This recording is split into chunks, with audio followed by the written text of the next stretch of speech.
Hello, hello mga Marites! Nandito muli ang inyong kachika na may dalang mainit-init pang chismis.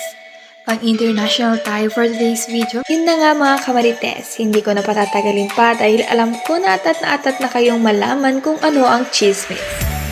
Samahan ninyo kami sa pagpapalik-tanaw sa kasaysayan patungkol sa literatura ng Pilipinas. Alam nyo ba na kung sana hindi tayo sinakop ng mga Espanyol ay walang pagbabagong magaganap sa ating nakasanayan na paggamit ng baybayin bilang ating alpabeto? Wala sanang nabago sa kinagisnang kultura ng ating mga ninuno. Hindi ba't bilang isang Pilipino nakakataba ng puso na malamang mayroon tayong may pagmamalaki talagang sariling atin? Napakasaya sanang masaksihan lahat ng mga kabataan ay taas noong tumitindig habang ginagamit ang ating lengguwahe at maging ang malaman na tinatangkilik nila ang mga akda na inilathala ng mga kabayan nating manunulat. Ilan sa inyo ang nakakaalala at nakakaalam kung paano gumamit ng baybayin? Ilan sa inyo ang nakakakilala pa kina Francisco Baltazar, Leona Florentino at Dr. Jose Rizal? Sa lawikain, sawikain, bugtong, kasabihan, alamat, kwento at awiting bayan. Ilan lamang ang mga ito sa mga literaturang pinagkakaabalahan at pinakamamahal ng ating mga ninuno noong kapanahonan nila na pinagsikapan nilang isiwalat at maipasa sa kanilang buong angkan, kung kaya't hanggang ngayon ay hindi lubusang nakalimutan ng mga ito.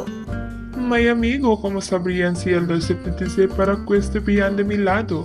Doktrina Kristiyana. The primary goal of the book was to propagate Christian teaching across the Philippine archipelago.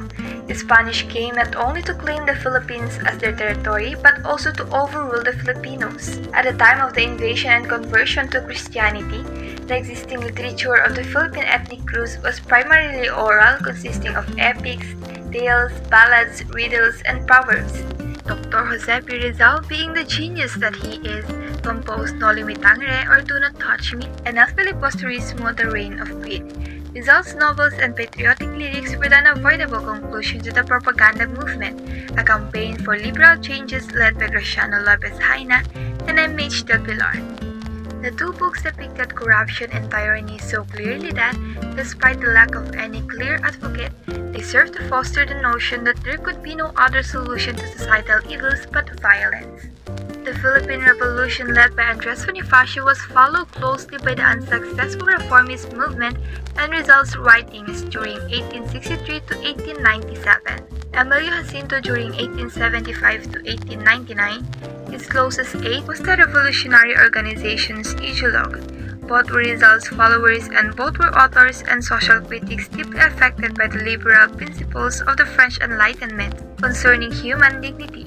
The most notable work of Bonifacio is his poetry, the most well-known of which is Pag-ibig sa Tinubuang Lupa.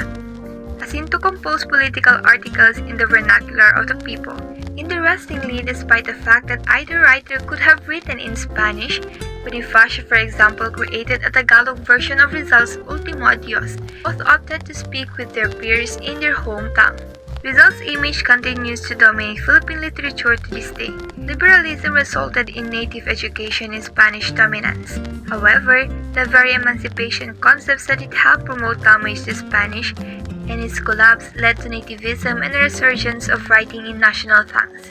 Back in the day, Americans didn't come to enslave the Filipinos but to befriend them. They willingly taught the Filipinos to read and write in English, targeting the youth. Through these efforts, Philippine English literature bloomed. At the start, many Filipino writers still wrote in Spanish, but gradually, as years went by, more and more wrote in English.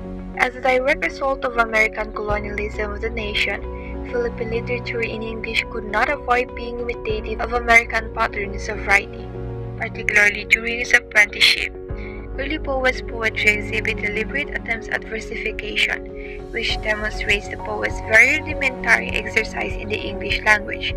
In fiction, the apprenticeship period in literary writing in English is distinguished by the copying of storytelling style and a tight commitment to the technique of short stories performed by popular American fictionists. Early English short story authors were termed the Andersons, Sarians, or Hemingways of Philippine writings.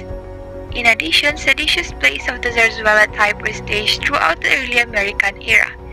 During this time, novels in Tagalog, Ilocos, Hiligaynon, and Sugbawanan also flourished, thanks in large part to consistent production of weekly magazines such as the Liwayway, Banlawag, and Bisaya, which serialized the novels. Ishmael Amado, Valeriano Hernandez P., Faustino Aguilar, Lopez Santos, and Lazaro Francisco were among the early Tagalog authors of the 20th century. Throughout the American period, poetry in all languages flourished in all parts of the country. The Tagalogs created the Balagtasan in honor of Francisco F. Balagtas, the nation's best poet. The Balagtasan is a poetical joust performed practically, spontaneously between characters debating the merits and drawbacks of a subject. Along with the book, fiction in Tagalog and other regional languages flourished. The majority of novelists are also fiction writers. Brigido Batong Bakal, Macario Pineda, and other writers opted to focus on the ups and downs of real life. On the other hand, Joe Gracias del Rosario preferred to focus his articles on the city and the burgeoning social elite. He is regarded as the founder of the contemporary Tagalog short tale. The concurrent growth of Philippine literature in English and Tagalog and other archipelago languages throughout the American period merely proves that literature and writing, in any language and climate, can persist primarily through the active imagination of authors. Apparently, what was necessary throughout the era was for authors of all languages to get together, share experiences, and reach a consensus on the characteristics that comprise good writing in the Philippines. Talaga namang napakasarap sa tenga na pakinggan ang ganitong klaseng chismis, mga kamarites, hindi ba?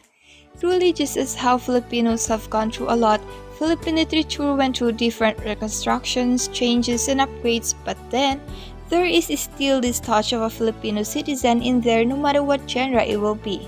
Kaya naman mga kachika, sana'y patuloy nating tangkilikin at pagyamanin ng ating literatura, katulad ng pagiging sabik nyo sa mga chismis. Sana ay naaliw ko kayong muli dahil sa daladala kong mainit-init pang chismis. Muli ako si Tepi, ang inyong paboritong kachika. Sabay-sabay nating sabihin, salamat ka chismis!